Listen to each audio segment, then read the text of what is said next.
তোমাদের কাছে আমি তোমাদের বুড়োদা আমার ঝুলি নিয়ে হাজির হয়েছি, ঝুলি থেকে বের করে মজার মজার গল্প শোনাতে। তাহলে আমি ঝুলি খুলছি খুলছি, দেখি আজ তোমাদের জন্য কোন গল্প ঝুলি থেকে বেরোয়। আজ আমার ঝুলি খুলে যে বইটি আমার হাতে এলো সেটি হলো স্বামী বিশ্বাশ্রয়ানন্দের লেখা শিশুদের মা সারদা দেবী।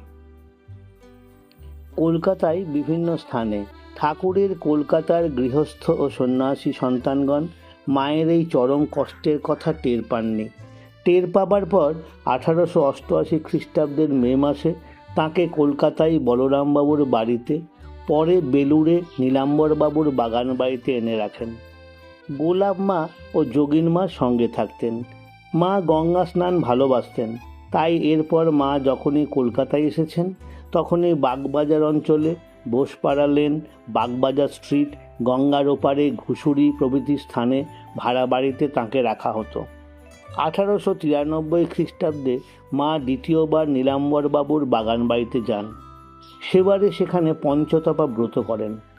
এখানে থাকার সময় মা একদিন দেখেন ঠাকুর গঙ্গায় নেমে যাচ্ছেন আর তাঁর দেহ গলে গঙ্গা জলে মিশে যাচ্ছে, আর স্বামীজি সেই জল নিয়ে তীরে সমবেত কাতারে কাতারে লোকের মাথায় জয় রামকৃষ্ণ বলে ছড়িয়ে দিচ্ছেন, আর সব মুক্ত হয়ে যাচ্ছে। ঠাকুরের ভাব প্রচারের জন্য স্বামীজির আমেরিকা যাত্রা ও সেখানে প্রচার আরম্ভ, এরই মাঝামাঝি সময়ে মায়ের এই দর্শন। যাবার আগে অনুমতি চেয়ে স্বামীজি মাকে চিঠি লেখেন। মা উত্তর আর দেন না, শেষে ঠাকুর বলায় অনুমতি দেন। মায়ের আশীর্বাদ ও অনুমতি পেয়ে আমেরিকা যাবার পর স্বামীজি কীভাবে সারা জগতের লোকের মনে ঠাকুরের ভাব ছড়িয়ে দিয়েছেন তা তো তোমরা জানো। যাঁর ইচ্ছায় ও শক্তিতে জগতের সব ঘটনাই ঘটছে, তিনিই তো মা শারদামণি হয়ে এসেছেন।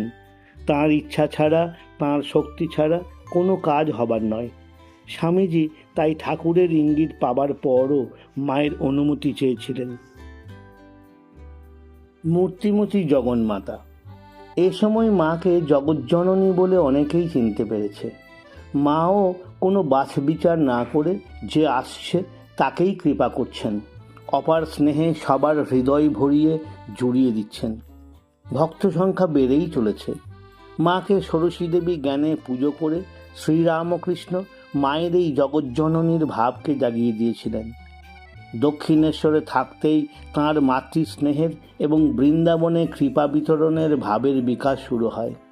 কামারপুকুর থেকে মাকে যখন কলকাতায় আনা হলো, শ্রীরামকৃষ্ণের সন্ন্যাসী ও গৃহস্থ সব সন্তানই অবাক হয়ে মায়ের মধ্যে এ দুটি ভাবের পূর্ণ বিকাশ দেখতে পেলেন। তাঁদের সবার হৃদয়ে তিনি ঠাকুরেরই স্থান অধিকার করলেন। মাকে পেয়ে ঠাকুরের স্থূল দেহে না থাকার অভাব সবাই অনেকটা ভুলে গেলেন। মা সে অভাব মিটিয়ে দিলেন। শ্রীরামকৃষ্ণ সংঘের ও অগণিত ভক্তের পরম আশ্রয় হয়ে উঠলেন তিনি।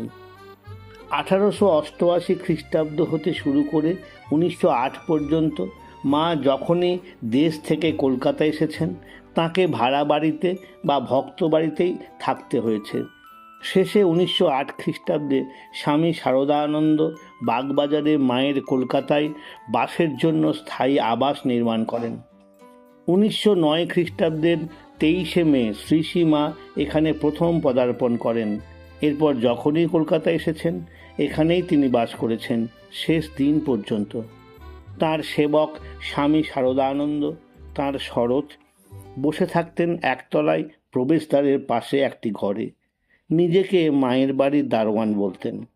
বাড়িটির ঠিকানা 1 উদ্বোধন লেন, বাগবাজার, কলকাতা 7,03,000। বাড়িটির দক্ষিণে গোপালচন্দ্র নিয়োগীর লেন। প্রথমে ওই নামের ঠিকানা ছিল।